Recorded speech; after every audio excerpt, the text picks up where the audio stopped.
Saudara dan saudariku yang terkasih, Salam, selamat berjumpa dengan Renungan Harian Iona, Inspiration of New Apostolic. Damai sejahtera Tuhan Yesus Kristus menyertai kita.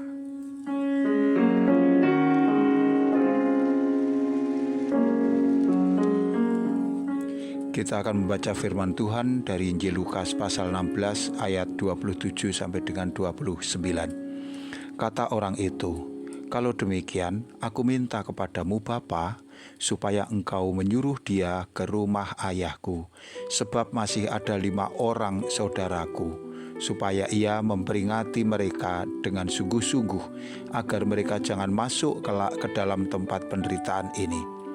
Tetapi kata Abraham, "Ada pada mereka kesaksian Musa dan para nabi, baiklah mereka mendengarkan kesaksian itu."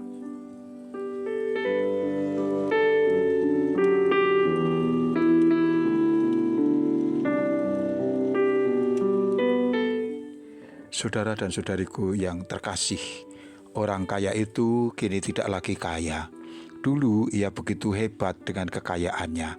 Ia bisa melakukan apa saja, tetapi kini setelah ia mati, segala hartanya tidak ada lagi yang tertinggal. Kini hanyalah penderitaan saja adanya. Ia merasa tersiksa dan harus berada di alam maut dengan api yang menyala-nyala.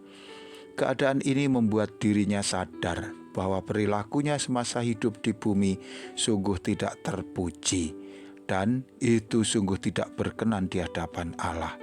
Rasa sakit yang luar biasa semakin menjadi tatkala ia melihat Lazarus, pengemis yang miskin yang dulu terus ia hinakan, ia abaikan dengan penderitaannya, kini berada dalam keadaan hidup yang mulia pada pangkuan Abraham. Penyesalan itu memang datang dan agaknya itu juga tidak dibuat-buat, tetapi semua ada masanya. Kepadanya telah diberi kesempatan yang leluasa untuk dapat menjalani hidup yang benar. Kepadanya ada kitab kesaksian Musa, ada para nabi yang menyampaikan kehendak Allah, ada para utusan yang mengajarkan firman Tuhan. Allah telah menyediakan semuanya bagi dia untuk dapat hidup dengan benar. Tetapi ketika itu semua dianggapnya angin lalu saja. Firman Tuhan tidak dihargai, nubuat Allah tidak dipercayai, dan pengajarannya diabaikan. Maka ketika waktu kemurahan ini berakhir, orang tidak lagi mempunyai pilihan selain menanggung penderitaan sebagai akibat dari sikap hidupnya yang tidak terpuji.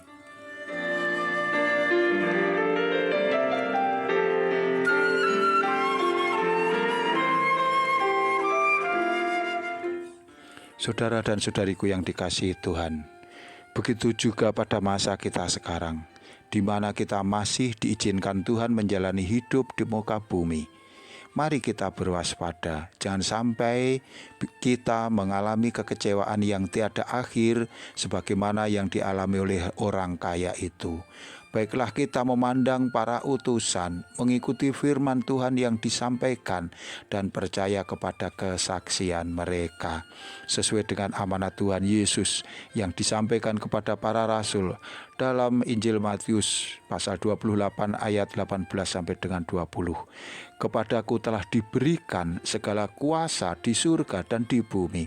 Karena itu pergilah, jadikanlah semua bangsa muridku, dan baptislah mereka dalam nama Bapa dan Anak dan Roh Kudus, dan ajarlah mereka melakukan segala sesuatu yang telah kuperintahkan kepadamu.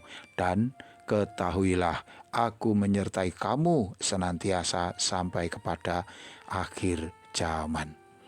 Saudaraku, demikian jelas pesan dari firman ini. Jelas dalam petikan firman di atas bahwa para rasul ditugaskan oleh Tuhan Yesus sampai kepada akhir zaman. Itu artinya sampai dengan sekarang ini pun para rasul tetap ada dan tetap bekerja. Itu ada dalam gereja Kristus sampai waktu kedatangan Tuhan kembali. Para rasul inilah yang dikaruniai otoritas untuk bekerja menyampaikan perintah Allah. Jika kita percaya dan mau hidup sesuai dengan pengajaran Yesus yang dihantarkan oleh para rasul, maka kita juga akan mendapati jiwa kita beruntung, sebagaimana Lazarus yang hidup dalam damai sejahtera di alam yang abadi.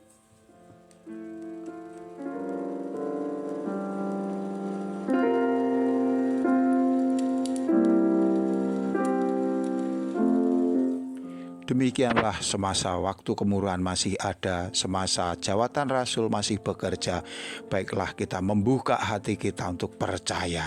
Itu adalah sesuai dengan apa yang menjadi perintah Tuhan Yesus, dan oleh karenanya kita akan diselamatkan. Tuhan memberkati kita, sampai jumpa. Amin.